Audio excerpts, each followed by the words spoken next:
Ախուրիկ բնակավայրում այսօր բացվել է վերակառուցված մանկապարտեզը։ Մանկապարտեզի բացման արարողությանը ներկա են գտնվել Շիրակի մարզպետ Դավիթ Արուշանյանը, Ախուրյան համայնքի ղեկավար Զավեն Մանուկյանը, բնակիչներ, հյուրեր։ Մեր կառավարության ուշադրությունը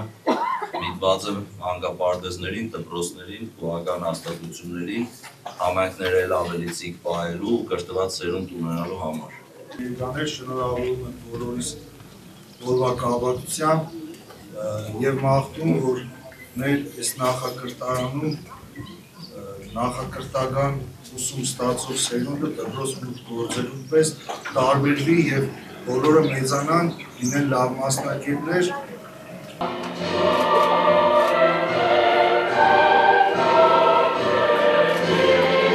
Ախուրիկի նախկին դպրոցի շենքը վերակառուցվել է, որը կծառայի հիմնականում որպես մանկապարտեզ։ 720 քառակուսի մետր տարածքով շենքում տեղակայվել են նաև Ախուրիկի վարչական նստավայրը, համայնքային կենտրոնը եւ արվեստի խմբակները։ Երկխմբանոց մանկապարտեզը նախատեսված է 50 երեխայի համար, համալրված է անհրաժեշտ գույքով ու խաղասարքերով։ 85 թվի շինություն է եղել եւ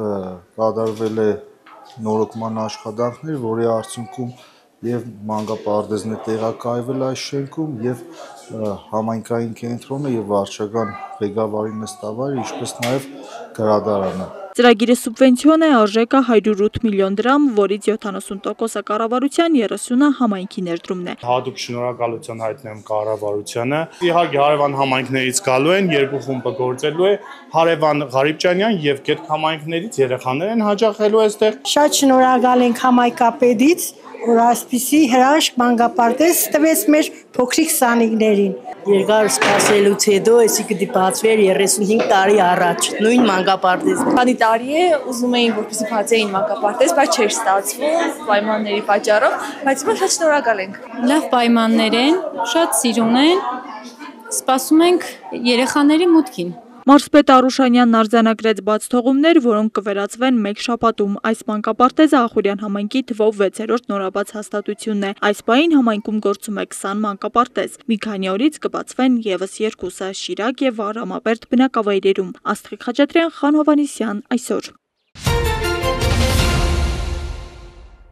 Տիրանայում անցկացվող Եվրոպական քաղաքական համայնքի 6-րդ գագաթնաժողովի շրջանակում տեղի է ունեցել Հայաստանի Հանրապետության վարչապետ Նիկոլ Փաշինյանի եւ Ադրբեջանի Հանրապետության նախագահ Իլհամ Ալիևի հանդիպումը։ Երկուստեք կարևորվել է Հայաստան-Ադրբեջան խաղաղության համաձայնագրի տեքստի համաձայնեցումը։ Կողմերը քննարկել են ընթացիկ վիճակը եւ կարևորել ստորագրման ուղղությամբ գործընթացի շարունակականությունը։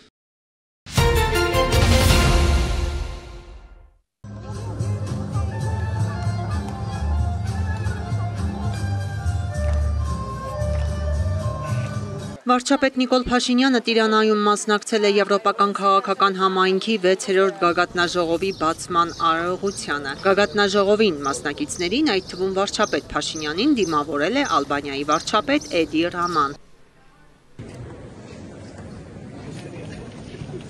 Նախ տեղի է ունեցել գագաթնաժողովի բացման արարողությունը։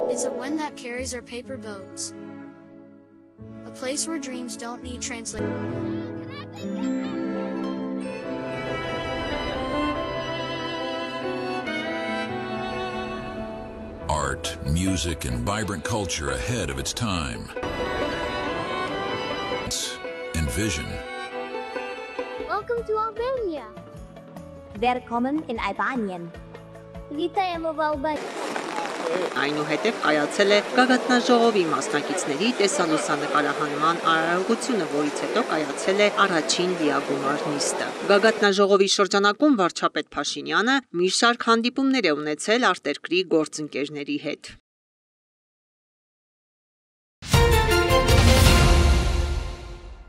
Հայաստանի Հանրապետության վարչապետ Նիկոլ Փաշինյանը Տիրանայում անցկացվող Եվրոպական քաղաքական համայնքի 6-րդ գագաթնաժողովի շրջանակում հանդիպում է ունեցել Եվրոպական խորհրդի նախագահ Անտոնիո Կոշտայի եւ Եվրոպական հանձնաժողովի նախագահ Ուրսուլա ֆոն դեր Լայենի հետ։ Հանդիպման ընթացքում քննարկվել են Հայաստան-Եվրամիություն հարաբերությունների խորացմանն ուղղված օրակարգային հարցեր, ընդգծվել է երկկողմ համագործակցության շարունակական զարգացման կարևորությունը, հատկապես ժողովրդավարության ամրապնդման, տնտեսական ինտեգրման, ենթակառուցվածքների արդիականացման և բարեփոխումների ոլորտներում։ Նիկոլ Փաշինյանը բարձր է գնահատել Եվրոպական միության հետևողական աջակցությունը Հայաստանում իրականացվող բարեփոխումներին և ընդգծել Հայաստանի կառավարության պատրաստակամությունը շարունակելու խորացնել փոխգործակցությունը Եվրամիության հետ, ապահովելով համագործակցության նոր և արդյունավետ փուլ։ Տիրանայում վարչապետ Նիկոլ Փաշինյանը հանդիպում է ունեցել Եվրամիության արտաքին գործերի և անվտանգության քաղաքականության հարցերով բարձր ներկայացուցիչ Կայա Կալասի հետ։ Զրուցակիցները քննարկել են Հայաստան-Եվրոպական միություն համագործակցության հետագա զարգացմանը, ընթացիկ օրակարգին վերաբերող հարցեր։ Կողմերը գոհունակություն են հայտնել հարաբերությունների հետևողական զարգացման ուղղությամբ տեղի ունեցող գործընթացներից և նշել, որ բարձր մակարդակի ակտիվ շփումները նոր ազդակ կհաղորդեն համատեղ ծրագրերին։ Նիկոլ Փաշինյանը և Կայա Կալասը մտքեր են փոխանակել նաև Հայաստանի և Ադրբեջանի միջև բանակցային գործընթացի վերաբերյալ ու կարևորել խաղաղության համաձայնագրի ստորագրումը ի նպաստ տարածաշրջանում կայունության և համագործակցության։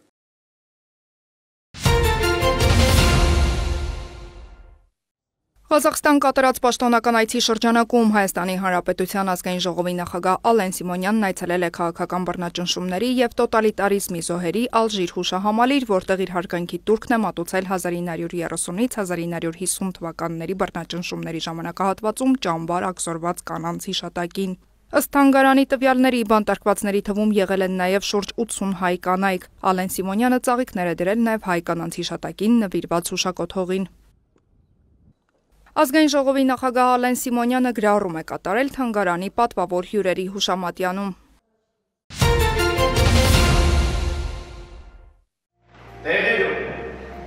Ուսումնական զորամասում հերթական գործնական պարապմունքն է։ Զինվորները վարժասարքերով ամրապնդում են դասերի ընթացքում ստացած տեսական գիտելիքն ու փորձում այն կիրառել գործնականում։ Տվյալ լսարանը, որտեղ իրականացվում էր տվյալ վարժասարքով կրակային, դա նախատեսված էր նրա համար, որպեսզի մեր կուրսանտները կարողանան ավելի պրակտիկորեն եւ ավելի վարժ տիրապետեն տեխնիկային եւ կարողանան դիպուկ կրակեն։ Այս լսարանում իրենց հմտություններն են զարգացնում հետևակի մարտական մեքենայի նշանառու օպերատորները, մեխանիկ վարորդներն ու հրամանատարները։ Համլետը նշանառու օպերատոր է զինված ուժերում։ Առաջ Հրամանատարին ընձեռնված է ավելի բարդ հնարավորություն, քանի որ նա պետք է իմանա եւ նշանառու օպերատորի եւ մեխանիկ վարորդի պարտականությունները եւ կարողանա ճիշտ հրահանգներ տալ անձնակազմին, որպեսզի նրանք կարողանան ճիշտ կատարել իրենց պարտականությունները։ Համլետն ու իր ծառայակից ընկերները 4 ամիս է ինչ համալրել են զինված ուժերի շարքերը։ Այս ընթացքում արդեն հասցրել են ձեռք բերել անհրաժեշտ ունակություններ ու հմտություններ եւ կոփվել որպես իսկական մարտիկներ։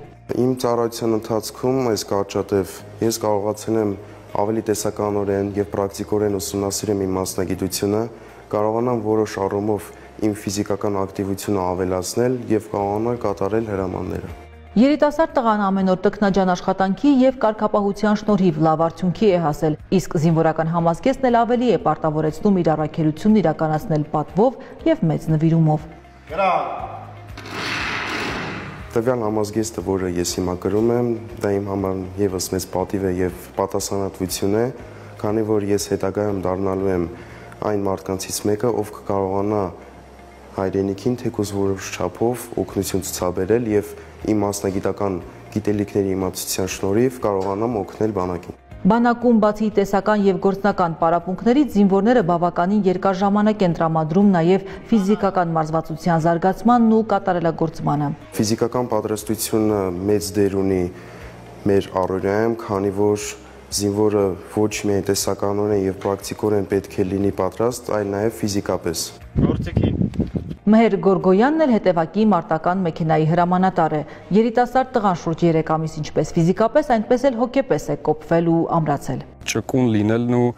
արագ մտածողությունը հրամանատարի հիմնական հատկանիշները պետք է լինեն, գերակշռող հատկանիշները, որոնք որ թույլ կտան, որ ավելի պարտավորված լինես ու որպես զինվոր ավելի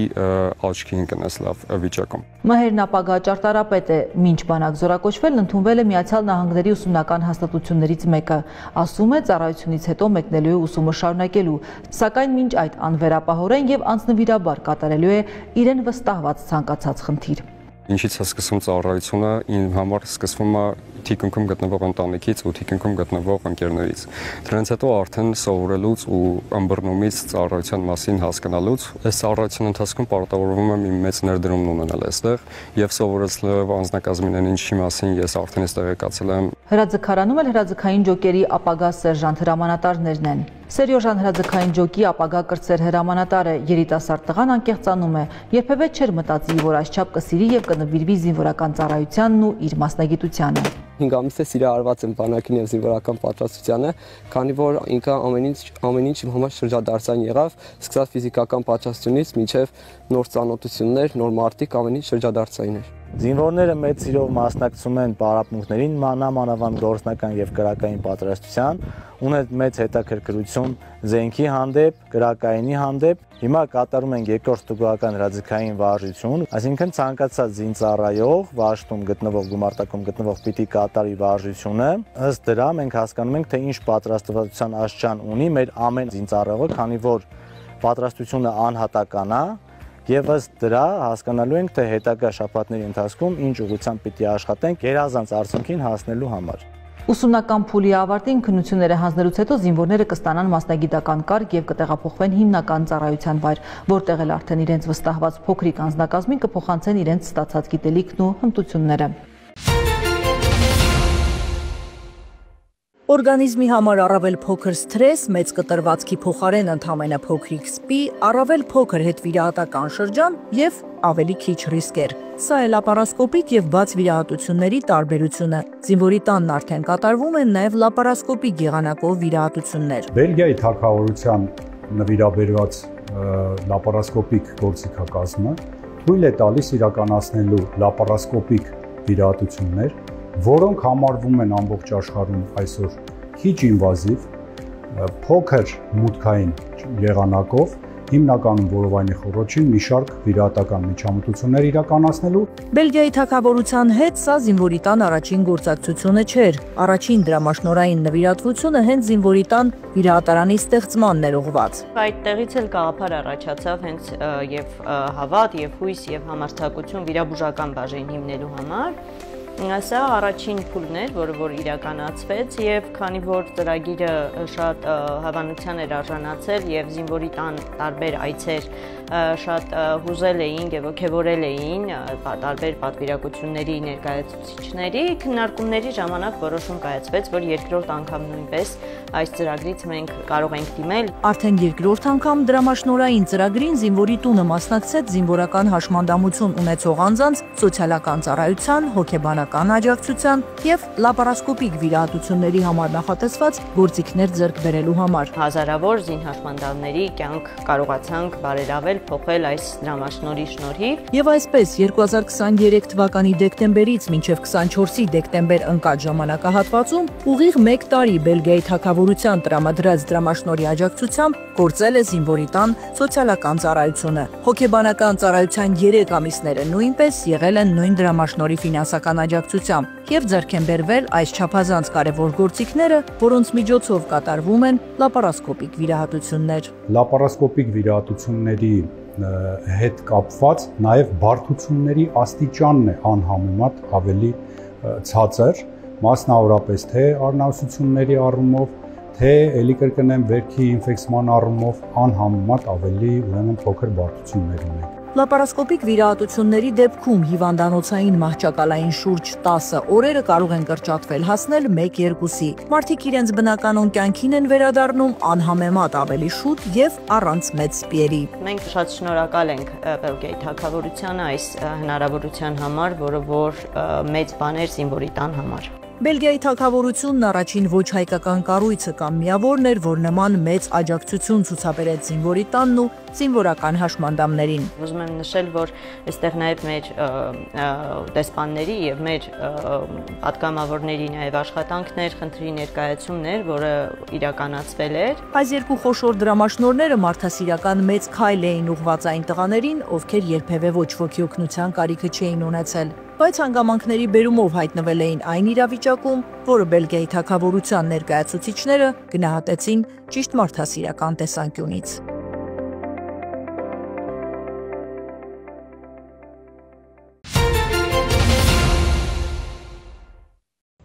Ստամբուլում նախատեսված է Մոսկվայի եւ Կիևի ներկայացուցիչների հանդիպումը։ Ռուսական պատվիրակությունը ներկայացնում են Վլադիմիր Պուտինի օգնական Վլադիմիր Մեդինսկին, փոխարտգործնախարար Միխայել Գալուզինը, զինված ուժերի գլխավոր շտաբի գլխավոր վարչության պետ Իգոր Կոստյուկովը, պաշտպանության փոխնախարար Ալեքսանդր Ֆոմինը եւ ոլորտային փորձագետներ։ Ռուսաստանի նախագահը, ինչպես եւ ակնկալվում էր, չի մեկնել Թուրքիա։ Ռուս-ուկրաինական բանակցություններին ընդառաջ Անկարայում տեղի է ունեցել Վոլոդիմիր Զելենսկու եւ Ռեջեփ Էրդողանի հանդիպումը, որը տևել է շուրջ 3 ժամ։ Թուրքիայի առաջնորդի հետ զրույցից հետո Ուկրաինայի նախագահը հայտնել է ուկրաինական պատվիրակությունը Ստամբուլ ուղարկելու որոշման մասին։ Այն կգլխավորի պաշտպանության նախարար Ռուստեմ Ումերովը։ Զելենսկին հավելել է, որ ինքը անվտանգության ծառայության ղեկավարը եւ զինված ուժերի գլխավոր շտաբի պետը Ստամբուլում անելիք չունեն, քանի որ Վլադիմիր Պուտինը չի եկել բանակցություններին։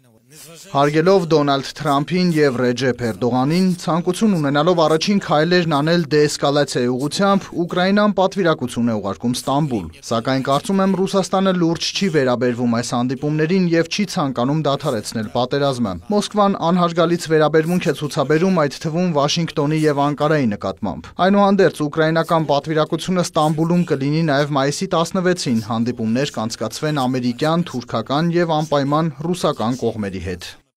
Անդրադառնալով բանակցությունների հնարավոր օրակարգին, Զելենսկին շեշտել է Կիևի հիմնական նպատակը հրադադարն է։ Իսկ տարածքների հարցը չենք կարող քննարկել։ Ես սահմանադրության երաշխավորն եմ, Ղրիմը Ուկրաինա է։ Մենք իրավաբանորեն չենք ճանաչի ժամանակավորապես օկուպացված տարածքները որպես ռուսական։ Ուկրաինայի նախագահը հավելել է, Կիևն իր վարքագծով ցույց է տալիս, որ ցանկանում է պատերազմն ավարտվի եւ Ստամբուլում ուկրաինական պատվիրակությունն ունի նման որոշում ներկայացնելու մանդատ, ի տարբերություն Ռուսաստանի պատվիրակության, որն ըստ Զելենսկու կարծես ձևական բնույթ է կրում։ Ելույթով է հանդես եկել Ռուսաստանի նախագահի օգնական Վլադիմիր Մեդինսկին, որն ինչպես եւ 2022 թվականի Ստամբուլյան բանակցություններում գլխավորում էր Մոսկվայի պատվիրակությունը։ Նա հավատացրել է, ռուսական թիմն ունի բոլոր անհրաժեշտ իրավասություններն ու լիազորությունները բանակցություններ վարելու համար։ Նրա խոսքով պատրաստ են վերսկսել 3 տարի առաջ ընդհատված բանակցային գործընթացը, քննարկել հնարավոր փոխզիջումները։ Երեք Ռուսաստանի նախագահը խորհրդակցություն է անցկացրել մեր պատվիրակությանը բանակցություններին նախապատրաստելու համար։ Ունենք կառուցողական մոտեցում, հնարավոր լուծումներ եւ շփման եզրեր գտնելու ցանկություն։ Ուկրաինական կողմի հետ ուղիղ բանակցությունների նպատակն է վաղ թե ուշ հաստատել երկարաժամկետ խաղաղություն, վերացնելով հակամարտության հիմնական պատճառները։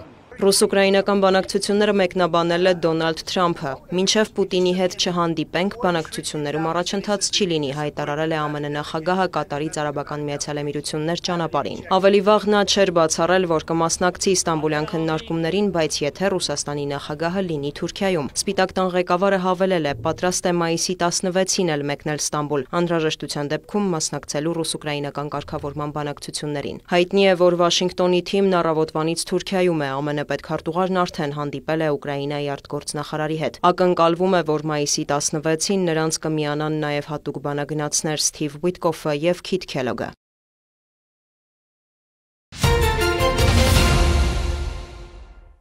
Դպրոց ընդունվելու համար առաջին դասարանցիների հայտագրման գործընթացը սկսվել է։ Այս փուլում դեռ պետք է տվյալների համապատասխանությունը ստուգել, անհրաժեշտ տեղեկությունները լրացնելով։ Սա կարևոր է, որպեսզի բուն հայտագրման փուլում, երբ արդեն պետք լինի դպրոցն ընտրել, խնդիրներ չառաջանան։ Իսկ արդեն բուն հայտագրման համար էլեկտրոնային այս համակարգը հասանելի կլինի փուլային։ Նախ հունիսի 9-ից 22-ը ներառյալ որոշակի արտոնություններ ունեցող անձանց համար։ Նախընտրած դպրոցում հայտագրվելու արտոնություն եւ առաջնահերթություն է տրվում, եթե հայտագրվող երեխայի քույրը կամ եղբայրը սովորում է հանրակրթական նույն դպրոցում։ Հայտագրվող երեխայի ծնողը տվյալ դպրոցի աշխատակից է։ Հայտագրվող երեխայի ծնողը պետական համակարգի աշխատող է եւ գործողման նպատակով առնվազն 6 ամսով տեղափոխվել է տվյալ բնակավայր։ Հունիսի 24-ից հայտագրել հնարավոր կլինի բոլոր առաջին դասարանցիներին։ Օտարերկրյա քաղաքացիները, երկքաղաքացիություն ունեցող կամ քաղաքացիություն չունեցող անձինք, եթե ցանկանում են, որ իրենց երեխան ընդունվի ռուսական ուսուցմամբ դասարան, հայտը պետք է լրացնեն այլ կայքում հուլիսի 1-ից։ Չնայած ժամկետներին, համակարգը հետագայում էլ բաց կլինի հայտագրման համար։ Այն երեխաների տվյալները, որոնց տարիքը 6-ից բարձր է, գրանցել հնարավոր չի լինի։ Դիմումները պետք է ներկայացվեն դպրոց։ Նախորդ տարի որոշում էր ընդունվել, նշել, որ այս տարվանից սահմանվածից բարձր տարիքում դպրոց հաճախողները սովորելու են ոչ թե առաջին դասարանում, այլ իրենց տարիքային խմբի հետ։ Օրենքով սահմանված է, որ երեխան պետք է հանրակրթական հաստատություն հաճախի, եթե արդեն 6 տարեկան է կամ 6 տարին լրանալու է տվյալ օրացուցային տարում՝ սեպտեմբերից մինչև դեկտեմբերի 31-ը։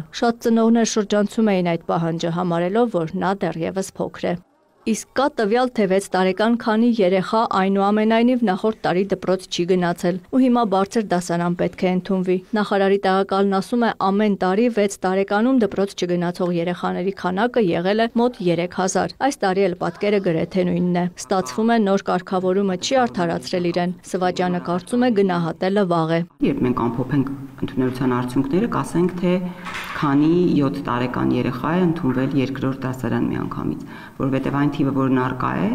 չի արտացոլում ամբողջական պատկերը, որովհետև այդ թվի մեջ ընդգրկված է նաև այն երեխաները, որոնք Հայաստանի Հանրապետությունում չեն բնակվում։ Կրթական գերատեսչությունը միևնույն ժամանակ պատրաստվում է մեղմացումներ սահմանել, որ մեծ տարիքում դպրոց ընդունվելու դեպքում համապատասխան դասարանում սովորելու պահանջը պարտադիր չլինի կրթության առանձնահատուկ պայմանների կարիք ունեցող երեխաների համար եւ հնարավոր լինի անկախ տարիքից ընդունվել առաջին դասարան։ Նախագիծը մշակման փուլում է, շուտով կներկայացվի հանրային քննարկման։ Մյուս դասարանների ընդունելության կարգով պիտի պարզապես մոտենան դպրոց, դիմում գրեն երեխային դպրոց ընդունելու համար, երկրորդ դասարան, միևնույն ժամանակ դիմում գրեն, որպեսզի երեխան գնահատվի եւ գնահատման արդյունքների եզրակացությամբ արդեն որոշում կկայացվի, թե տվյալ երեխան որ դասարանում կարող է կրթություն ստանալ։ Գնահատումը կանի տարածքային մանկավարժահոգեբանական աջակցության կենտրոնը։ Եթե հայտնաբերվի ծանր կամ խոր մտավոր խնդիր, անկախ տարիքից երեխան կընդունվի առաջին դասարան։ Կրթության փորձագետ Արա Աթայանը նախարարության այս քայլը ողջունում է։ Կարծում է, հատուկ կարիքներ ունեցող երեխաների դեպքում առհասարակ որևէ ստանդարտ չպիտի գործի, որովհետև յուրաքանչյուր երեխային պետք է հատուկ վերաբերմունք։ Նա ճիշտ է համարում նաև, որ ծնողը իրավունք ստանա որոշելու 6 տարին դեռ չլրացած երեխային դպրոց տանել, թե ոչ։ Որովհետև որոշ դեպքերում տեսնում ես, որ երեխան 5 ու 8, 5 ու 10 ամսական է եւ լիովին պատրաստ է դպրոցին, խոսքը մտավոր զարգացման մասին չի։ Դա ամենակիչը այս դեպքում նշանակություն ունի։ Եվ մյուս կողմից տեսնում ես 5 ու 10, 5 ու 8 տարեկան երեխան դեռ պիտի խաղա, ուղղակի պիտի խաղա, տանը պիտի մնա, անկախ նրանից հատուկ կարիքներնի թե ոչ։ Երեխան պիտի դպրոցում իրեն լավ զգա, ասում է մասնագետը, չտառապի, չտանջվի, դասի գա առանց լացելու, իսկ հատուկ կարիքներ ունեցող երեխայի դեպքում դա էլ ավելի կարևոր է դառնում։ Աթայանն անհիմն է համարում պնդումները, թե կարիքի գնահատումով 6-ից բարձր տարիքի երեխային առաջին դասարան ընդունելը կնշանակի անհավասարություն ու նահանջ կրթության ներառականությունից։ Բացարձական հիմն են։ Մենք գործ ունենք ստեղծագործական ոլորտի հետ, որտեղ ամեն մարդ առանձին չափման սանդղակ է պահանջում եւ ընդհանրապես չափելի չի, մարդը չափելի չի։ Հավասարության ոլորտը դա իրավական ոլորտ է, որը բացարձակ կապ չունի մարդու անհատական ճակատագրի հետ։ Հակառակ դեպքում, եթե մարդիկ խոսում են հավասարության մասին, եկեք այդ դեպքում հատուկ կարիքներ ունեցող երեխաներին 18 տարեկանից ուղարկենք բանակ, որովհետև հավասարություն կա, չկա չէ տենց բան։ Փորձագետը հավելում է, որոշումը հակառակը առավելություններ կապահովի կրթության առանձնահատուկ պայմանների կարիք ունեցող երեխայի համար։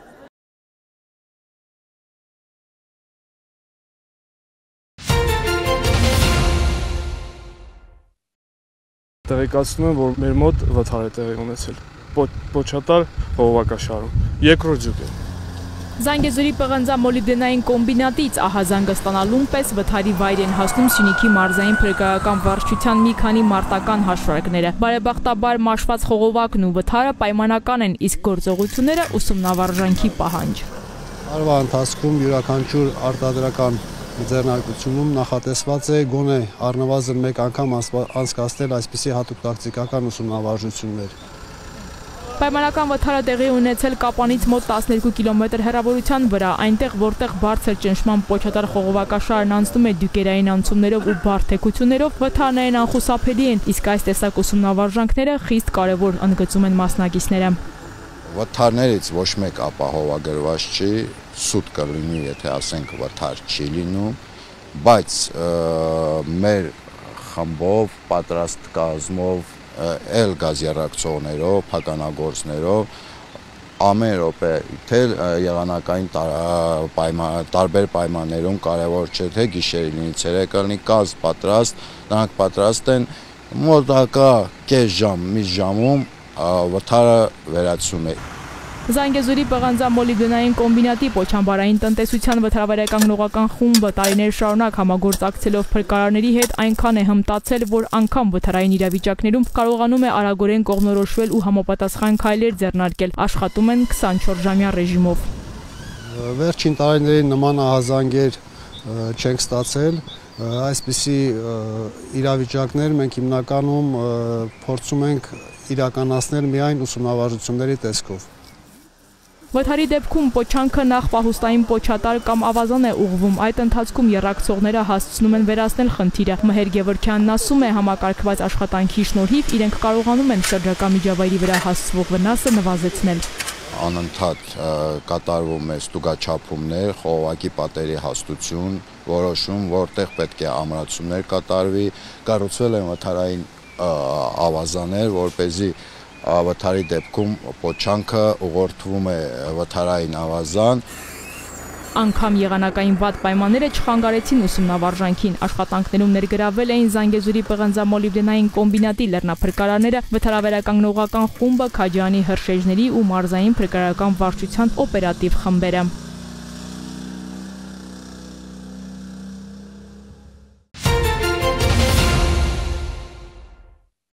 Համայնքային ոստիկանության Արտիկի բաժնի ծառայողները տեղեկություններ էին ստացել, որ Արտիկ քաղաքի 47-ամյա բնակիչը տանը թմրանյութ է պահում։ Նախաձեռնվել է քրեական վարույթ։ Արտիկցի տղամարդու տան զննությամբ հայտնաբերվել է շուրջ 37 գրամ մարիխուանայի դեղնականաչավուն զանգված։ Տղամարդը ձերբակալվել ու տեղափոխվել է ձերբակալվածների պահման վայր։ Նախաքննությամբ հանգամանքները պարզվում են։